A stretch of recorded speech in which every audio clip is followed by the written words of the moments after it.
Hi, everybody. This is Jim Havland, Lay of the Land Weekly Impact. We are still working through the Smart 50 for 2025. And today's conversation is with Shane Bigelow from Champ Title. You may have uh, heard his episode of the Larger Lay of the Land podcast. But today we go over more of the specifics of how he operates the business, how he's found the right people, and he really leans into finding the right people to really embrace the high growth, fast action, leaning forward type of mentality that they've got to grow as fast as they've grown. They've grown very, very fast. We also talk a little bit and he schools me a little bit on blockchain and how they're using blockchain in that solution, which I was glad to learn about.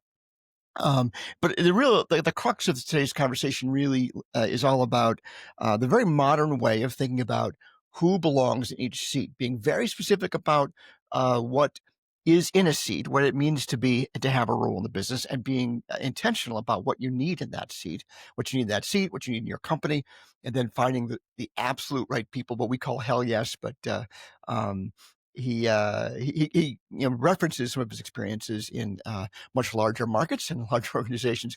I'm trying to get to there, and something they're leveraging at Champ Title as well. So enjoy my conversation with Shane Bigelow. Welcome to Lay of the Land Weekly Impact. This is still our 2025 Smart 50 edition series, and we are talking to the honorees of the Smart 50 this year, and asking them basically why they should be considered smart. So Shane, welcome to the show.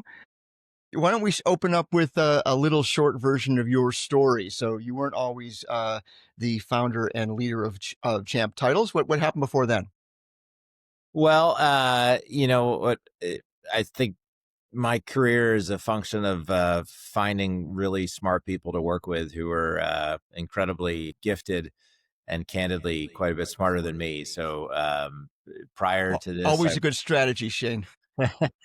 it's not hard, Jim. It's pretty. I have a pretty low bar for people to jump over to be smarter than that's Right. pretty easy. Before this, I was on Wall Street. Before that, a couple of tech companies, three specifically, two of which one I helped to found, and two we sold.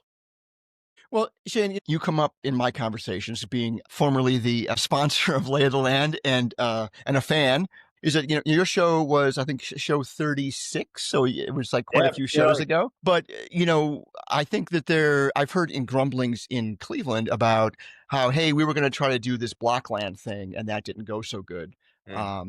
And I always ran it back to, gosh, there weren't a lot of business models that made sense on the blockchain, but yours did. You just, it wasn't, certainly execution matters a lot, but it was actually the right solution for a problem that we've had for a long time. And that's how I talk about it. Do you see it the same way?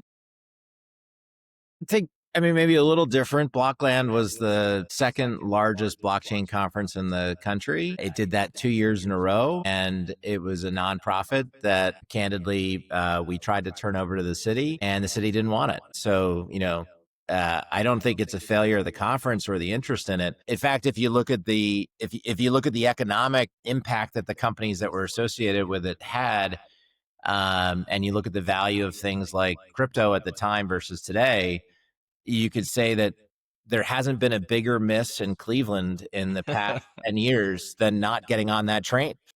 Right. Well, let me frame it a different way. So, certainly, I would break down business models. We don't want to argue about this today, but the break down difference between making money on crypto and building business models that are blockchain dependent. Sure.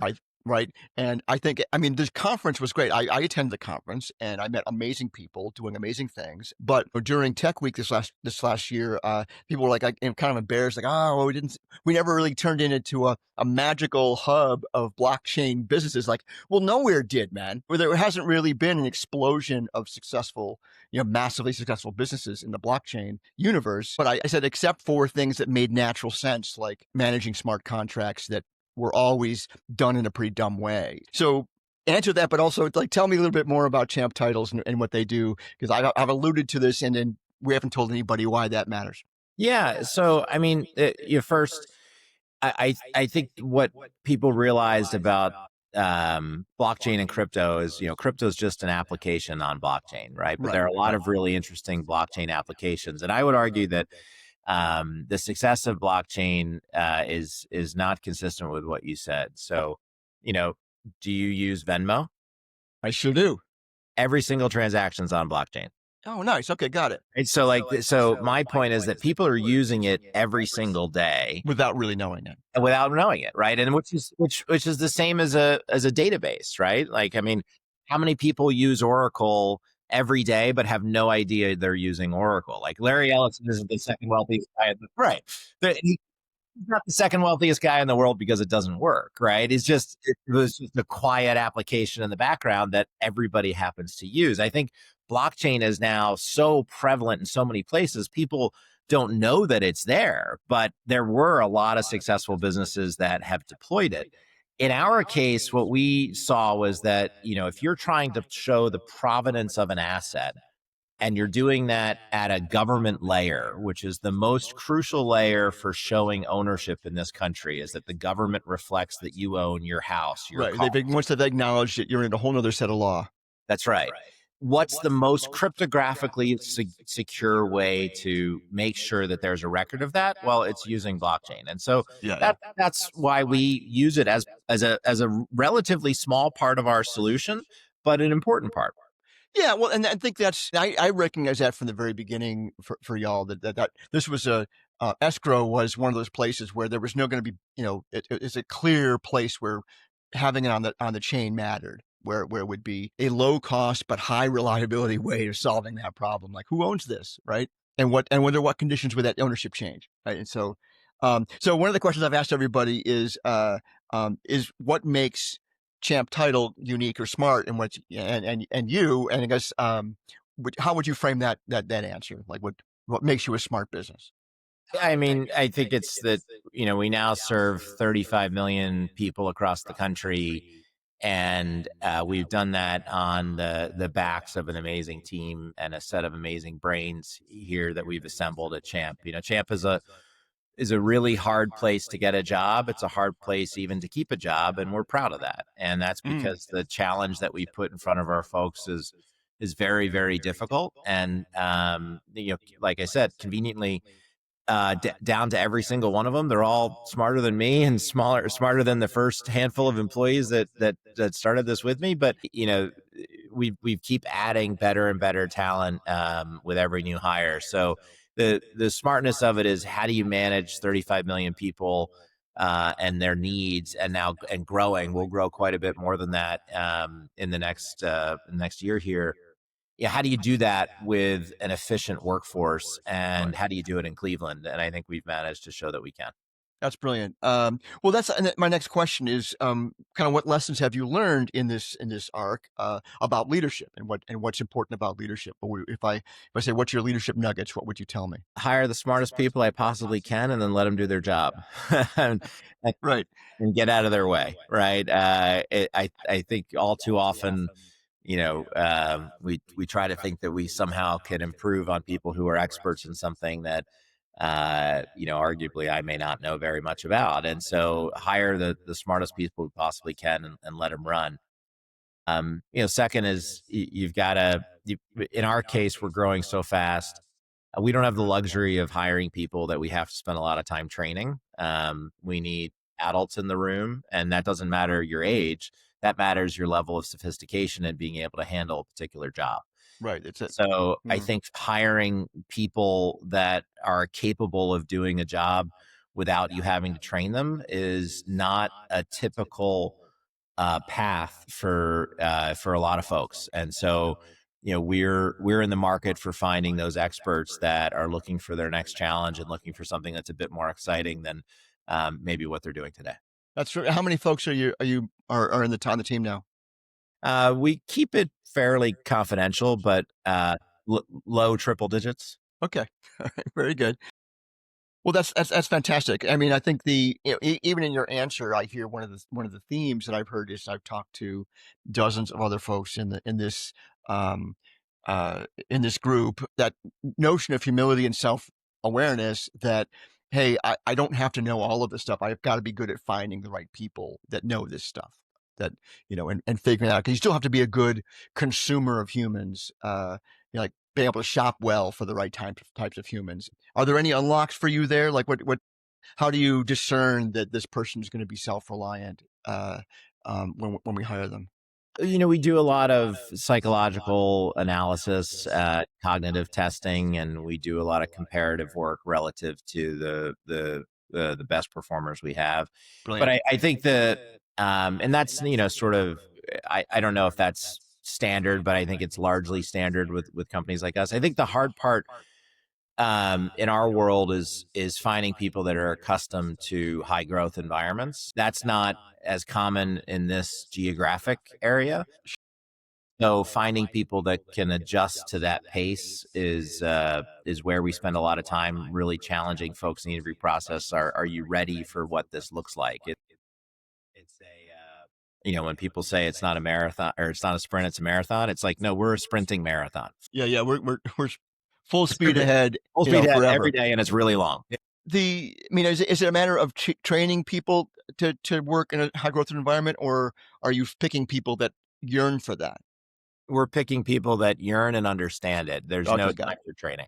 No. Yeah. So I think that's, and I think there are people here, just like this is when I compare models for entrepreneurship, worked in Seattle for quite a while, in Chicago, in the Triangle in North Carolina, is that notion of, are we offering the opportunities that our high growth people are going to go for, right? Do I have to go somewhere else to go get a real high growth opportunity? And I think that's, certainly for me, when I point to your organization, it's like this is an opportunity, something really big and important and fast, where you can still afford the house.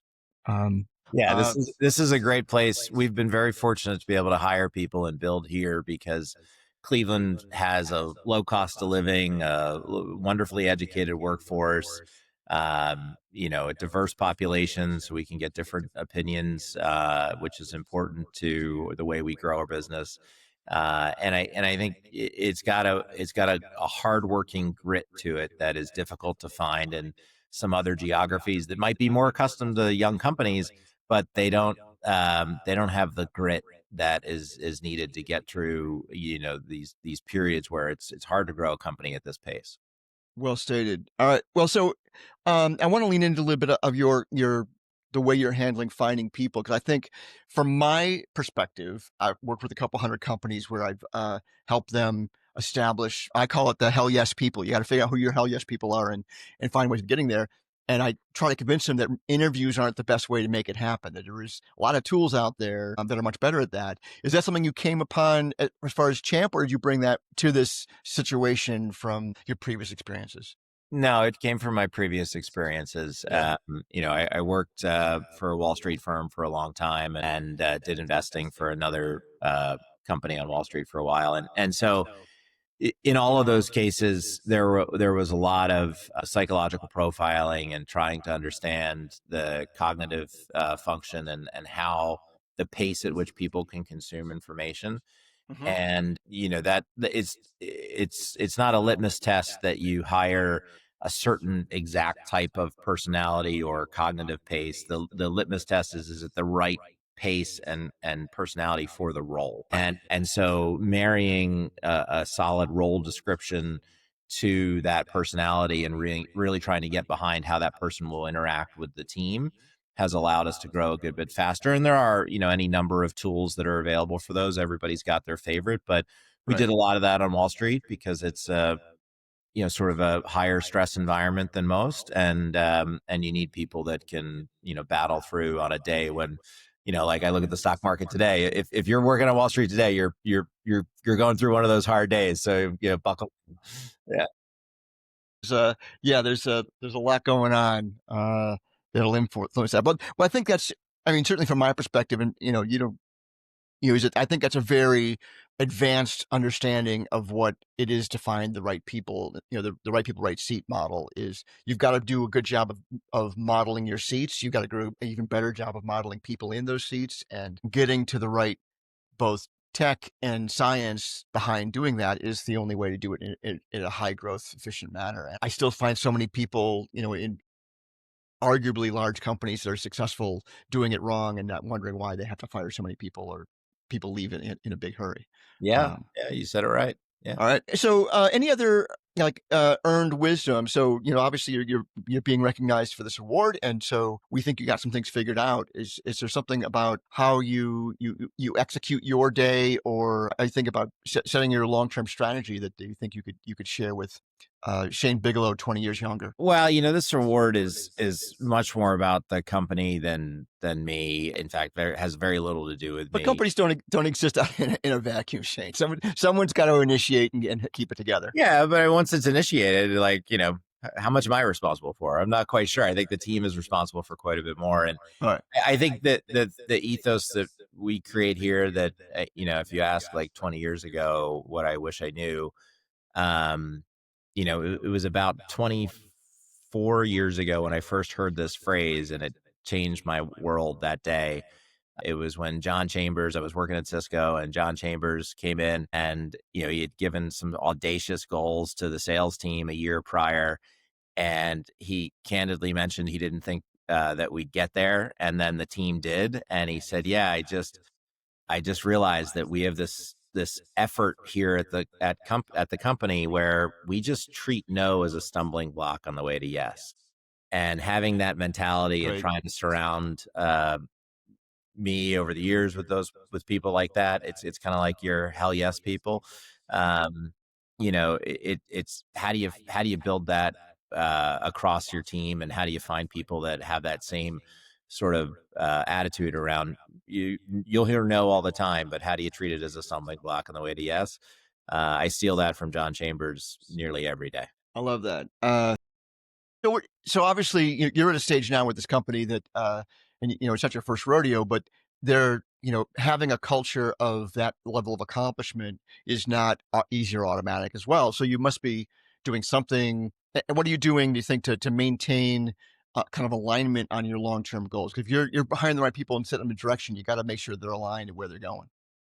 Well, you got to pay people correctly, and I think that, it's lost on a good bit of folks, and we see this in the interview process. Lost on a good bit of folks the value of equity in this region, Yeah. um, and so the folks that value equity, they've done well because of that. And so I think at the end of the day, people take a job because it's fulfilling in some way, and that fulfillment, for some people can come as a function of the challenge. It can come as a function of the work, or maybe it can come as a function of the capital that's provided to them, or some combination thereof. And so for each person, it's calibrating for, what are they looking for the most. At the end of the day, everybody takes a job, in my view, they take a job for fulfillment. But that definition of fulfillment is different. So you have to match what can you provide at your company with what they want to be fulfilled in their role. And that's probably a thing that's easier to do when we were 20 or 50 people. It gets a little harder when you start getting into, bigger and bigger numbers. But we try to do that and keep that part of our core ethos. I mean, it's about making sure that everyone's that's a leader understands that's what we're doing, right? That it isn't just a matter of plugging people in as a widget. Let's get a bunch of really highly tuned, intricate parts to this machine and make sure we're giving them the care and feeding that they need to be successful, right? So. Yeah, absolutely. So the last question is about mentors. I mean, a lot of people who, from my perspective, my experience, when they're successful, is because they've had mentors for the right stages of the game. And anyone you want to shout out for having helped you along the way that has, you mentioned John Chambers. That's a great one. Yeah, I guarantee John doesn't think he was a mentor to me. Right. He doesn't remember me. But certainly watching his style of leadership up close, because he was very hands-on. Even, I was in my mid-20s, so I was pretty low level, but he was very hands-on with everybody. Certainly watching the way he led was impactful on me. A lot of the folks at Cisco were incredibly impactful. It was a great crew and a great time there. And so I think that company has done a great job of building amazing leaders. And I look at the colleagues I had Yeah. 5 years ago, and most of them are in the C-suite somewhere, and that's pretty amazing. Yeah, we So say that everyone should be a leader, building leaders, building leaders. I think, from being in the triangle, being very aware of folks from Cisco, that there was a pipeline. Hey, you're not just here to do it to turn a crank. You're here to be eventually lead someday. That was part of the culture. I think your ability to recognize a nugget when you're in your 20s. That's a good reflection on you as well. yeah, I think that, you look at patterns and you look at, say, private equity and the way that, Goldman and Morgan Stanley and JP Morgan are the birthing ground of some of the great private equity professionals or hedge fund professionals. I think Cisco is the birthing ground of a lot of amazing tech leadership. Right. And I was just fortunate enough to be there for a short period of time and learn from them. But um, other mentors and such, I'm a pretty religious guy, so I focus a lot of my time on God and try to be a better human, and I'm pretty bad at that, so hopefully I can get better. Better and But better. other than those two things, I don't suppose there's a lot that pops into my mind That's right. uh, right now. Yeah. Shane, thanks for the time today, man. Really appreciate it. And congratulations on the award. Hey, thanks, Jim. Really All appreciate right. it. Bye All now. right. Thanks. Bye bye.